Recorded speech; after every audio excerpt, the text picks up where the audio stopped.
नमस्ते, pH news में आपका स्वागत है। आज मेरे साथ में अकोला के जाने माने होम्योपैथी तज्ञ डॉक्टर सत्यजीत गुर्जर सर आज हमारे साथ में उपस्थित हैं। सर नमस्ते। नमस्ते सर, कुछ दिनों से मैं सोशल मीडिया पे देख रहा हूँ कि आपकी एक कमेंट थी कि वेटिंग फॉर समथिंग, और मैंने कल ही मैंने देखा कि आपकी एक किताब डॉक्टर सैमुअल हनीमन इनके रिलेटेड यानी होम्योपैथी के रिलेटेड किताब आई है आपकी।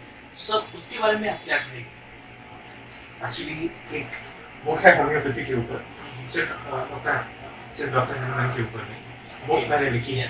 बुक का नाम है widening horizons in study of homeopathy और सबटाइटल है eye opening and thought provoking insights. तो होम्योपैथी के ऊपर ही बुक है। और जनरली ऐसा होता है कि होम्योपैथी पर अगर बुक लिखी जाती है तो जनरली किसी एक सब्जेक्ट पर लिखी जाती है। तो होम्योपैथी के जो 4 फंडामेंटल सब्जेक्ट्स हैं उनमें से 3 फंडामेंटल सब्जेक्ट्स जैसे मटीरिया मेडिका, ऑर्गेनोन ऑफ मेडिसिन और थर्ड वाला है रेपर्टरी।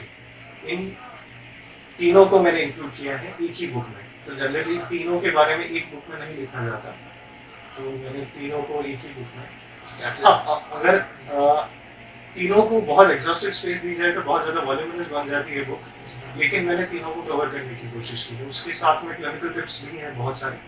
मैं बहुत सारे मेडिकल और पर्टिकुलरली होम्योपैथिक टर्मिनोलॉजी यूज़ करूँगा क्योंकि बुक्स बेसिकली होम्योपैथिक स्टूडेंट्स और होम्योपैथिक डॉक्टर्स के लिए लिखी गई है। और क्योंकि 2 जुलाई को मैंने डिक्लेयर किया कि ऐसी ऐसी बुक आ रही है, और 2 जुलाई जो होम्योपैथी के फाउंडर थे डॉक्टर सैमुअल हनीमन, उनकी डेथ एनिवर्सरी, तो एज ए ट्रिब्यूट वैसे तो पूरी की पूरी ई बुक या प्रिंटेड वर्जन भी 2 जुलाई को ही आना था, बट फॉर सम रीजंस को डिले होता गया।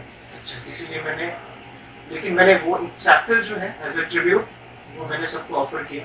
तो लोगों के लिए मैंने एक क्या कहेंगे, people could avail that chapter, एक पीडीएफ फॉर्मेट के फॉर्म में वो उस चैप्टर को हासिल कर सकते थे थ्रू मेल और थ्रू व्हाट्सएप, और बाकी बुक जो है वो कुछ ही दिनों में आएगी।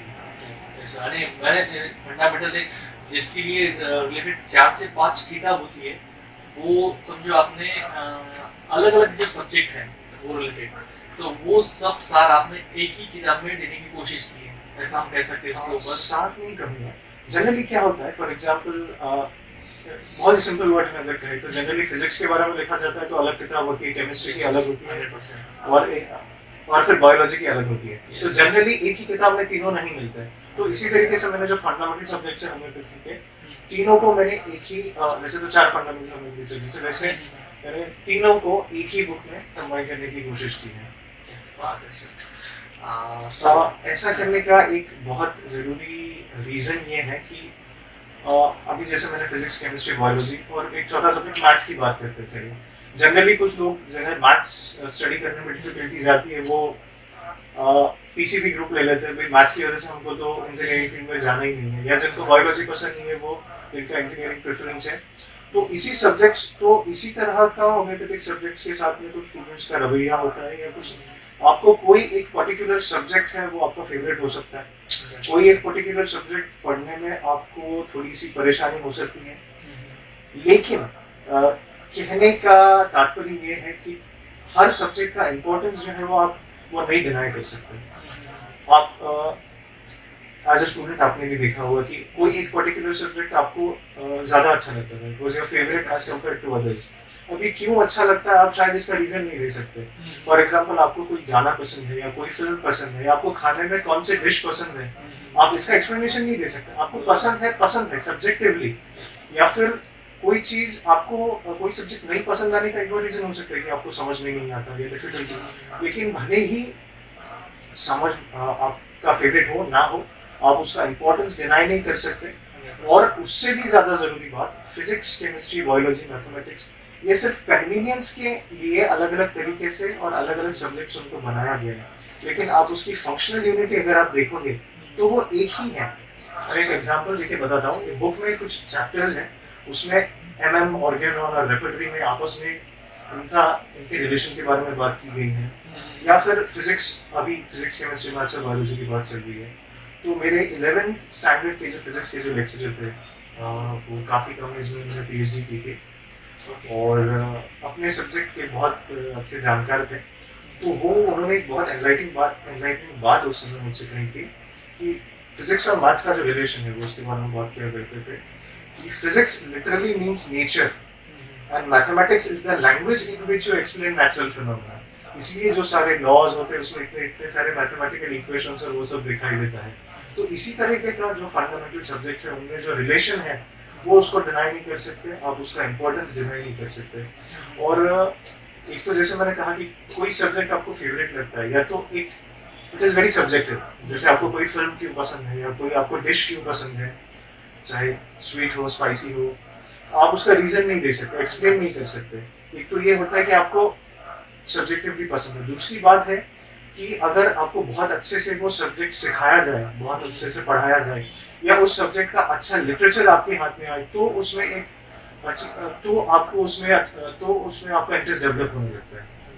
लाइव कॉन्सर्ट सुनने का मौका मिला एक बार नवी मुंबई में जब मैं पीजी कर रहा था, तो एज अ स्पेशल गेस्ट उसमें सचिन साहब को बुलाया था। तो रहमान साहब ने हमेशा की तरह वो ज्यादा बात करते हैं नहीं, अपने म्यूजिक के थ्रू ज्यादा बात करते हैं। तो उन्होंने एक ही सेंटेंस कहा था कि उन्होंने सचिन तेंदुलकर साहब के बारे में कहा था कि I started liking cricket because of this man. तो जो मेरा कहने का तात्पर्य है, या तो आपको एक सब्जेक्ट अपने आप अच्छा लगता है या फिर अगर आपको अच्छे से सिखाया जाए या अच्छा लिटरेचर आपको दिया जाए तो हो सकता है कि आपका इंटरेस्ट उस सब्जेक्ट में डेवलप हो। और एक सबसे जरूरी बात है, जो भी सब्जेक्ट आपको डिफिकल्ट लगता है तो इसलिए बहुत जरूरी है कि उसकी बेसिक्स आपकी क्लियर करनी जरूरी है।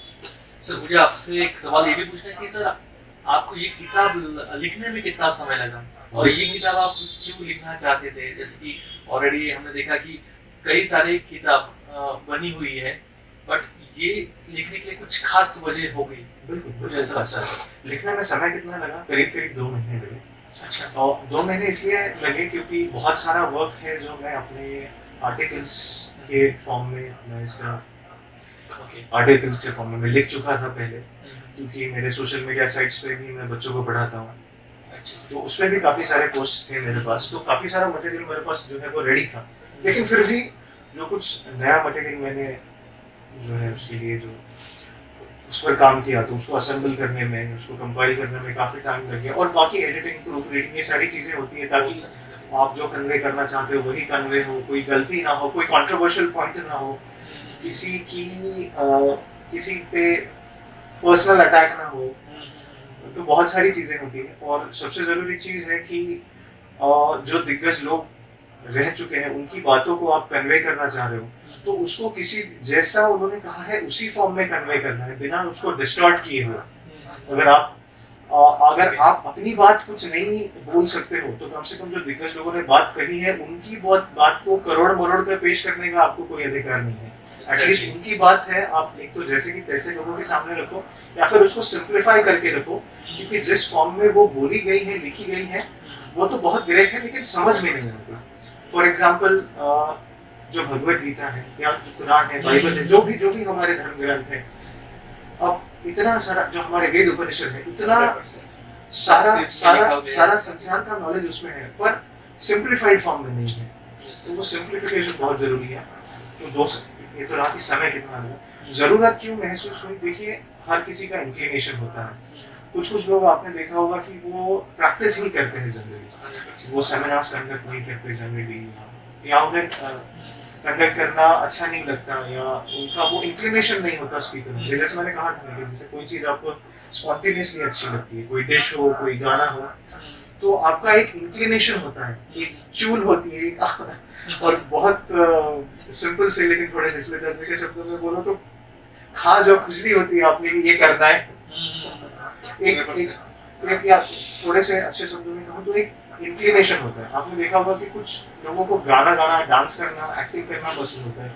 वो एवरेज एक्टर्स हैं या एक्स्ट्राऑर्डिनरी एक्टर्स हैं, ये बात अलग है, लेकिन उनको एक्टिंग करना बहुत अच्छा लगता है। तो उसी तरीके से मुझे लिखना बहुत अच्छा लगता है।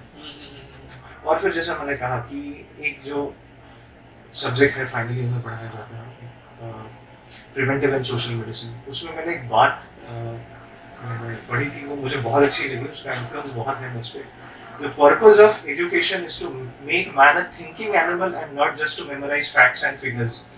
तो हम कोई भी सब्जेक्ट को कुछ सालों से पढ़ रहे हैं, कुछ सालों से प्रैक्टिस कर रहे हैं, इतना स्टूडेंट लाइफ हमारा रहा है ग्रेजुएशन और पोस्ट ग्रेजुएशन का, तो आपकी और जो पूरा सिनेरियो होता है, जिस तरीके से होम्योपैथी प्रैक्टिस की जाती है वगैरह, आपकी एक अपनी थिंकिंग जो है वो डेवलप होने लगती है। 100%। तो उसको एक्सप्रेस करने का एक प्लेटफॉर्म तो चाहिए। वो एक सबसे अच्छा प्लेटफॉर्म है बुक, और इस बुक में ये तो है ही, जो मेरी पर्सनल थिंकिंग है उसको भी एक्सप्रेस किया गया है। लेकिन और जो बहुत सारे दिग्गज लोग जो होम्योपैथी में जो अभी प्रैक्टिस कर रही है, इसके पहले जो अभी हमारे बीच नहीं है लेकिन हमें जो ज्ञान का भंडार देके गए, उनकी बातों को थोड़ा सिंप्लीफाई करके एक जगह पर असेंबल करके, क्योंकि क्या होता है कि बहुत सारी बुक्स हैं जो बहुत सारे रीजंस की वजह से अवेलेबल नहीं हो पाती, या तो बुक स्टोर्स में अवेलेबल नहीं है, ऑनलाइन पे अवेलेबल नहीं, या तो आउट ऑफ स्टॉक है, या आउट ऑफ प्रिंट हो चुकी है, या लोगों को नहीं पता, या तो ऐसी चीजों को मैंने एक जगह पर असेंबल करके, ये तो एक सेक्शन है बुक का, और दूसरा मैंने अपने थॉट्स को एक्सप्रेस करने की कोशिश की है। तो ये दो मेन पर्पस है बुक को लिखने के। और एक सबसे जरूरी पर्पस है कि पिछले कुछ सालों में आपने अगर ऑब्जर्व किया होगा, पिछले 8, 10, 15, 20 सालों में होम्योपैथी का जो स्तर है वो स्तर काफी ऊंचा हो गया है। अगर 100 बच्चे होम्योपैथी कॉलेज में एडमिशन लेते हैं, उसमें से कम 50, 60, 70 बच्चे तो होम्योपैथी प्रैक्टिस करते ही हैं आज की तारीख में, कम से कम 50 तो करते ही हैं।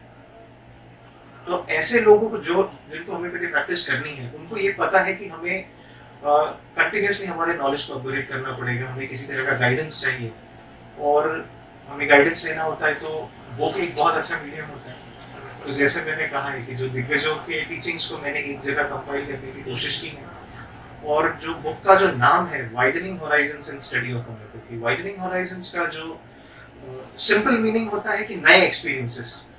आप जिन ऐसे मेडिसिन के बारे में लिखा है, कुछ नई चीजें जो ज्यादा लोगों को पता नहीं है, ज्यादा पॉपुलर नहीं है।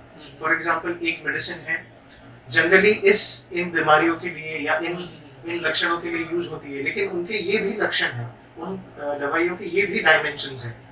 तो वो नए डायमेंशंस, नए फैसेट्स जो है वो एक्सप्लोर करने के लिए, वो एक्सप्रेस करने के लिए ये लिखा गया। और जैसे मैंने कहा कि 4 फंडामेंटल सब्जेक्ट्स होम्योपैथी के, तीनों एक जगह लाने की कोशिश की है।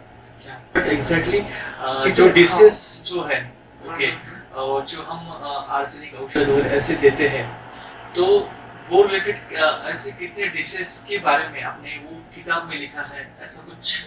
या फिर डिजीजेस के बारे में तो नहीं है, ड्रग्स के बारे में लिखा है। फॉर एग्जांपल आपने आर्सेनिक की बात की, तो कुछ जो हमारे पॉलीक्रिस्टल ग्राइनियम, लाइकोपोडियम सल्फर, चाइना, वेराट्रम, और कुछ रेयर रेमेडीज हैं जैसे ग्रेटियोला है, लैक्टिक एसिड है, उनके बारे में लोगों को जानकारी है, मालूमात है, लेकिन उससे भी ज्यादा बहुत सारी चीजें हैं जो लिटरेचर में लिखी गई हैं, जो लोगों तक पहुंचनी चाहिए।